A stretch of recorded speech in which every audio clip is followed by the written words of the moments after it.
Unip, qualidade comprovada. Bandeirantes acontece. 4h36, fervendo a corrida à Casa Branca. Ontem foi dia de Barack Obama falar na convenção virtual democrata. O Vitor Lupato traz a informação. Por quase 4 anos agora, ele não mostrou nenhum interesse pelo trabalho. Não teve interesse por procurar um terreno comum, nem em utilizar o poder do qual dispõe, a não ser para benefício próprio ou de amigos. Não fez mais do que utilizar a presidência como mais um reality show que pudesse usar para conseguir a atenção que deseja.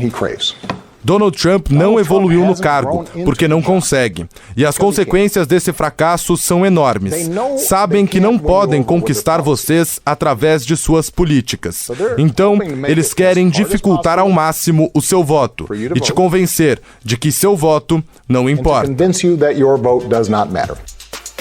Hoje é o dia do Joe Biden soltar a voz lá, né, Zaidan? Você espera muito qual vai ser a abordagem e de que maneira enfática ele vai dizer o que pensa.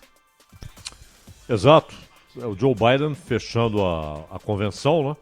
Ontem, além do ex-presidente Barack Obama, falou também a Kamala Harris.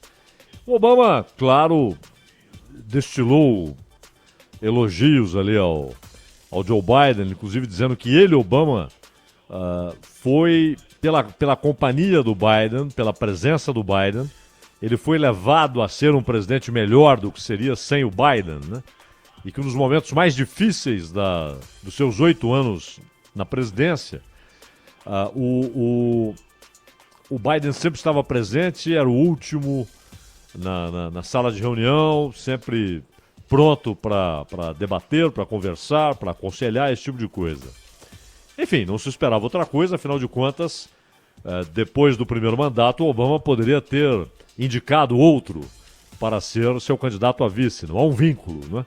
Ele não é obrigado a concorrer com o mesmo que foi vice no primeiro mandato. Ele quis manter o Biden, assim como o Trump mantém Mike Pence na sua chapa, né? Porque confia no Mike Pence. Então, nenhum deles é obrigado a isso, porque é uma escolha pessoal. Claro que não é apenas isso, há um jogo de pressões, etc., como no caso da Kamala Harris, né, em que houve muita pressão para que o Biden escolhesse alguém que atendesse alguns requisitos. Havia parte da imprensa americana pressionando para que fosse a Elizabeth Warren, né, que era uma espécie de eleita pelo conselho editorial do New York Times. Conselho editorial que é desvinculado da redação no caso do New York Times. É sempre bom dizer isso. Ele não tem influência na redação do New York Times. É um conselho editorial que trata, inclusive, de relações institucionais e posições do jornal, dos proprietários em relação a grandes temas. E eles queriam Elizabeth Warren, lá nas primárias democratas, né?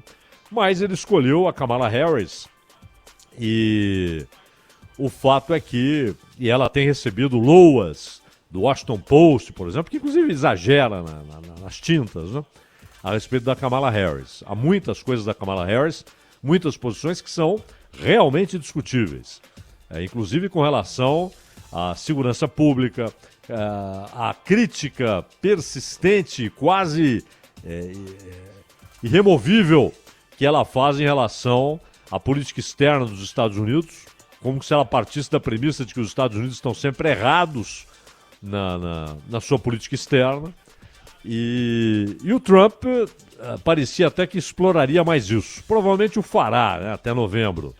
Mas, por enquanto, ele se concentrou em bobagens, inclusive numa discussão em que ele dizia, não sei se é bem isso, alguém que falou aí que ela não pode ser candidata, talvez uma bobagem que já foi usada contra o Obama, né, uma perda de tempo.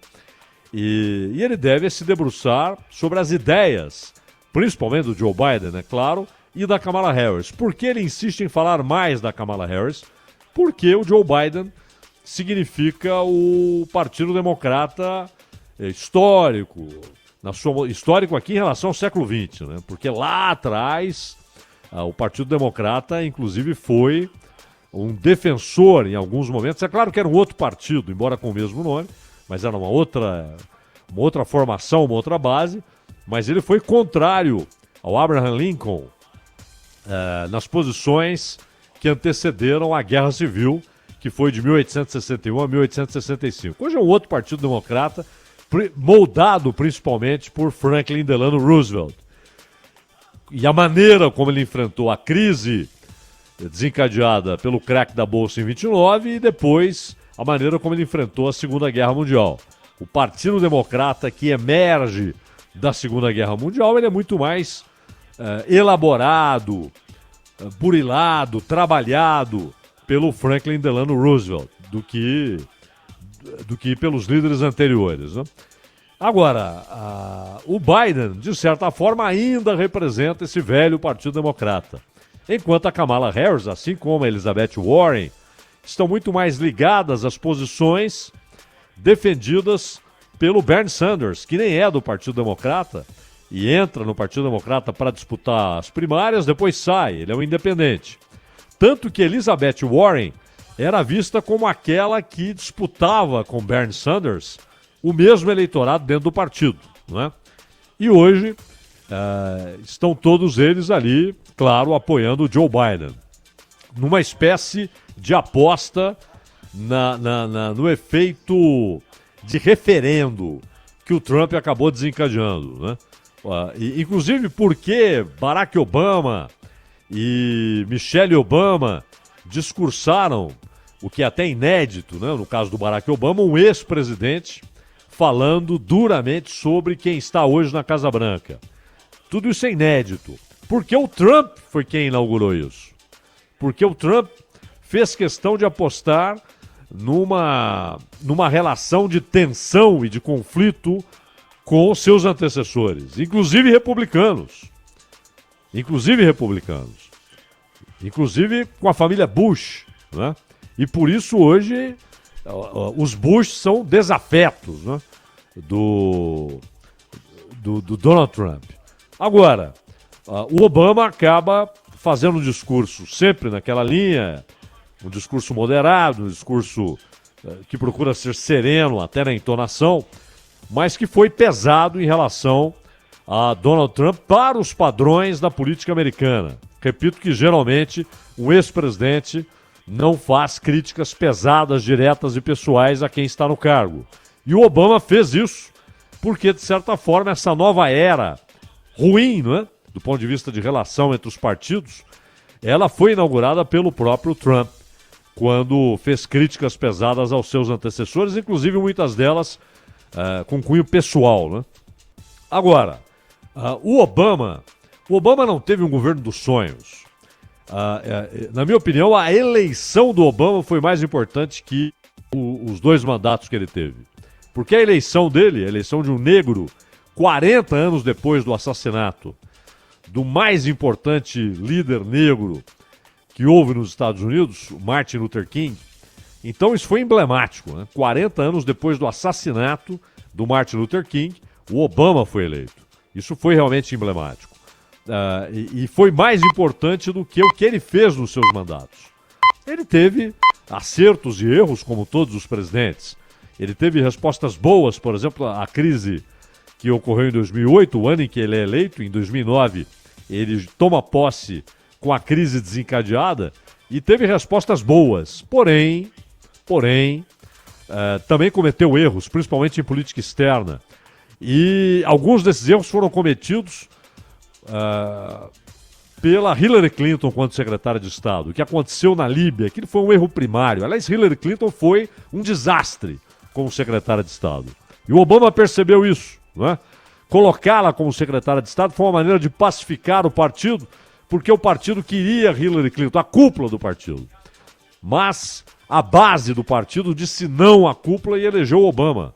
A eleição dele foi histórica até por isso, porque varreu as pretensões da cúpula partidária, que tentava impor o nome de Hillary Clinton, e valeu pela eleição em si, a eleição de um negro, e repito, 40 anos depois do assassinato de Martin Luther King.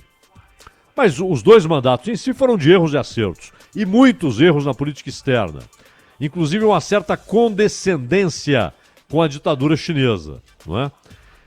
Por outro lado, Obama teve acertos na maneira como lidou com a crise financeira, econômica, provocada ali pela super bolha de crédito de 2008.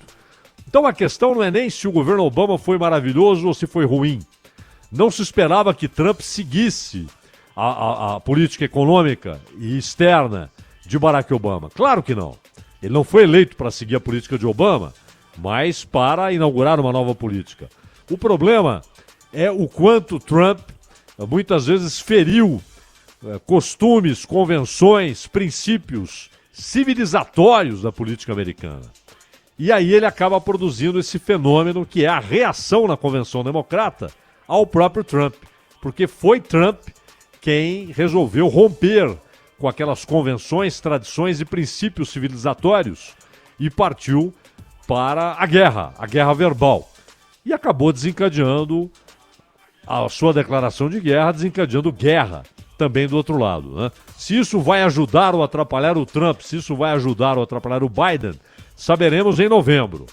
Mas esses fatos inéditos têm muito mais a ver com o discurso do próprio Trump. Foi ele quem declarou inicialmente a guerra. Ronald.